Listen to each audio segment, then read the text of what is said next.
Hi, my name's Deb Marnie and I'm from Aussie Maille. Welcome to our chain mail tutorial channel.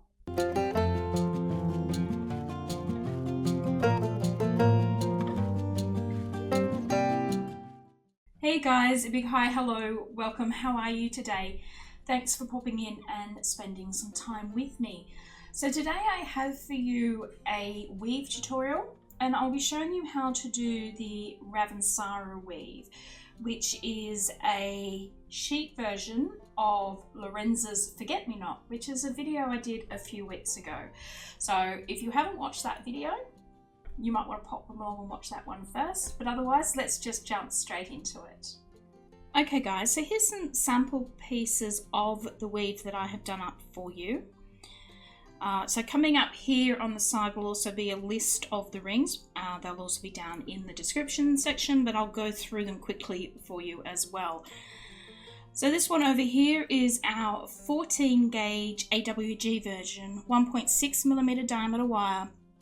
And the ring sizes I chose here, the large anodized ones are 5/16 of an inch or 7.94mm ID. And the bright aluminium, the silver ones, they are 5.5mm ID. The 16 gauge version, which is the one here that's all bright aluminium, the larger rings are, so that's 1.2mm diameter wire, the larger rings are 5.75mm ID, the smaller rings are 4.25mm ID. 18 gauge AWG or 1mm diameter wire, large rings here are 4.75mm and the smaller rings are 9/64 of an inch or 3.57mm ID. And lastly, the 20 gauge AWG, which is 0.8mm diameter wire. The ring ID for the large silver rings are 3.75mm. The smaller anodized rings are 7/64 of an inch or 2.78mm ID. Now, according to the listing on Maille Artisans, the suggested aspect ratio for this weave was 5 and 4.1. Now, I found the 4.1 a little bit big. You could definitely create the weave in that size, but as most of you probably know, I like a tighter, denser weave, so I dropped that aspect ratio down to about 3.6.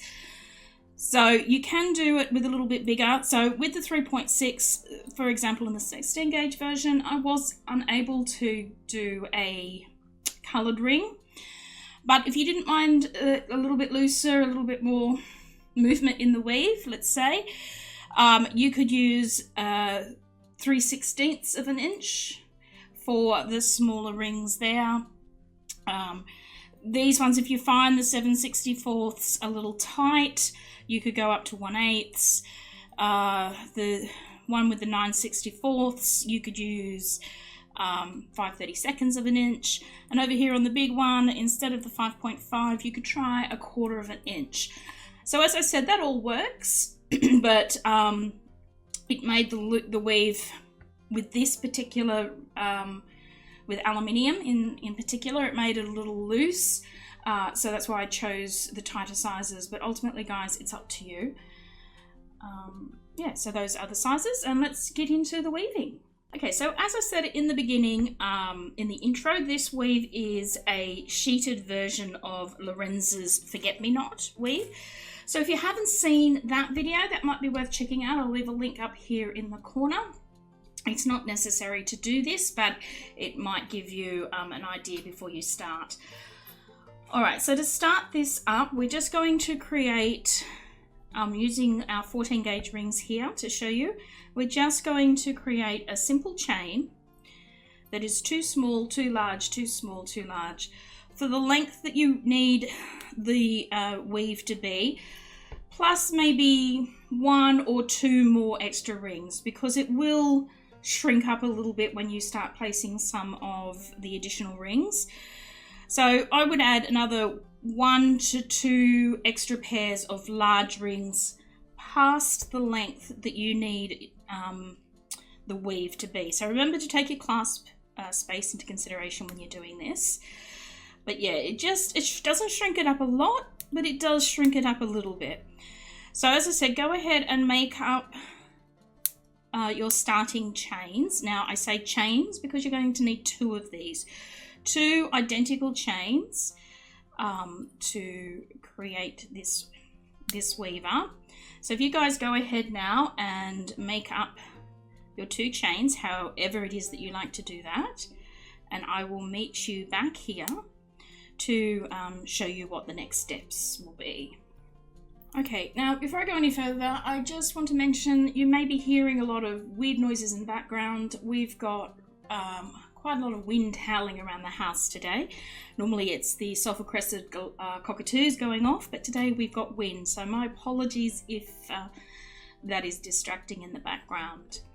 Alright, so you make up your section of chain the length that you need it to be. Obviously I'm just going to make up a short sample piece today.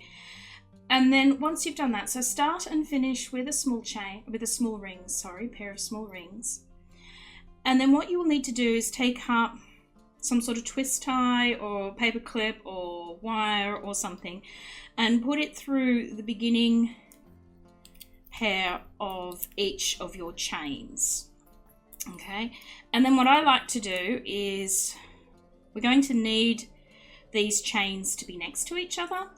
So once I've got it into position like this, so that's with the large rings lying flat facing towards us, I then just twist my 2 twist ties together just to help hold it all in place. And as you can see, that's moved a little bit. So just put it back into the positioning that you've got your large rings lying flat towards you.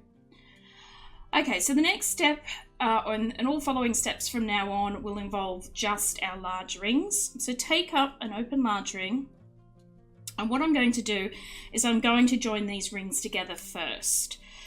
So to do that, I'm going to place this large ring in between the large rings that are already in weave. So like you would if you were making helm, I want to slip it in between them. It's not going to go through them, it's just going to lie in between them. But it's going to go through the inner small rings here of our pair. Okay, so what that looks like is we just go straight through the middle there.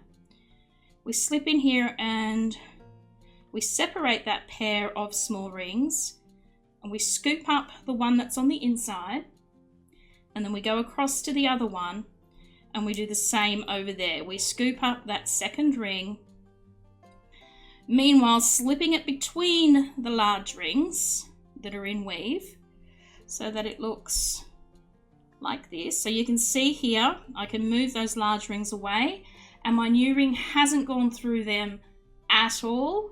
It has just gone through those 2 middle small rings there. And then I'm going to close that up. And it looks like that when we're finished with it. Now, there's a couple of ways of constructing this weave. I'm just going to show you this one particular way that I do it. Play around with it. You might come up with a better method, but this is just the way that I like doing it. So I'm going to join my chain all the way down the middle first, because we do need to put some side rings in, but I'm just going to join that up. So I'm going to take up another large ring. I'm going to go down to the next set of small rings that's in my chain, and I'm going to do exactly the same there. I'm going to slip in between the large rings that are in weave. I'm going to pick up that middle small ring. Hopefully you can see that. I've just gone in there and picked that up.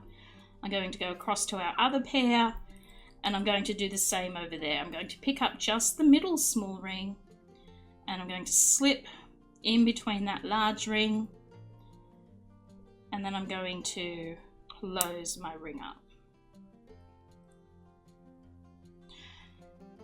And my work looks like this.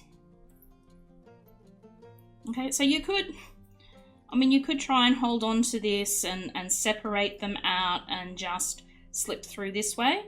As I said, there's numerous ways of putting this weave together, or there's a couple of ways of putting this weave together. So you find whatever works for you.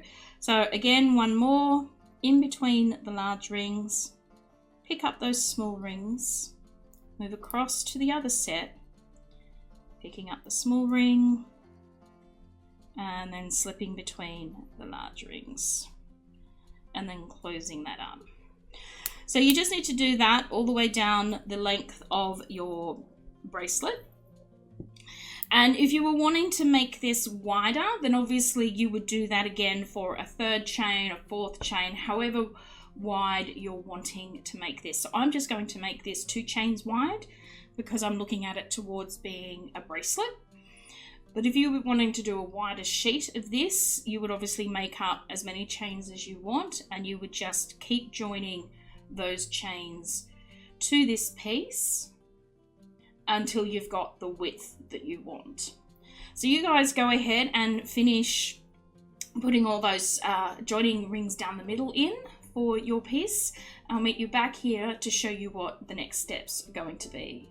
Okay, so you've joined your chains up, however many chains wide you're going to do that. And what we now want to do is put the outside rings into place. So taking up your piece that you're working on, and I like to put the beginning towards me. Again, totally up to you. This is just works for me.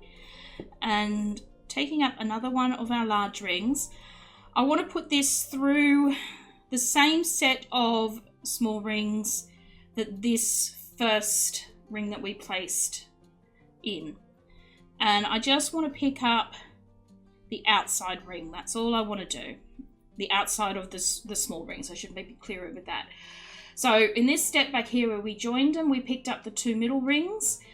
For the next couple of steps, we're just going to pick up the outside rings on those pairs of small rings. So just again, go between the large rings that's in your weave, making sure you pick up that outside ring, and then you close that up. And you just keep working down your piece, going to the next pair of small rings in your weave, making sure you pick up again just that one small ring. You can see there. Close your ring up and then do that again. Go down to the next ring in the weave, slip it in between the large rings, picking up that small ring there on the outside, and then coming back outside of your large ring and doing it up. So you would do that all the way down one side of your bracelet or piece, whatever it is that you're making. And then of course you want to do the exact same on the other side. So flip it over and again go through the first ring here on the outside, slipping in between the large rings that are already in weave, picking up that small ring and popping back outside, and going down to the next set of small rings in the weave, picking up just that one on the outside, okay, going between the large rings, never picking the large rings up, just slipping in between them,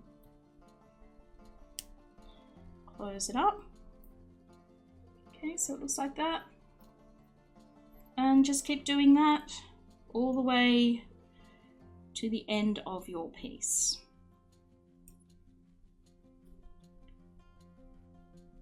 And then that's it, guys. That is the Ravensara or Ravensara, I've heard it pronounced both ways, weave. Alright guys, well that's it. That's the video tutorial today. I hope you enjoyed it and you found it helpful. If you did enjoy the video, don't forget to give it a thumbs up here on YouTube. Share the video if you like. Any comments or questions, you can leave those down in the comment section below. If you're not a subscriber, how about thinking about doing that? And last but not least, guys, don't forget to give our store link up here a little bit of love. That's where we sell all the bits and bobs and you know whats that you're going to need to make this weave up and many of our other tutorials. Alright guys, thanks again once more for popping along. I hope you're all keeping safe and that I will see you again sometime in the very near future. Bye.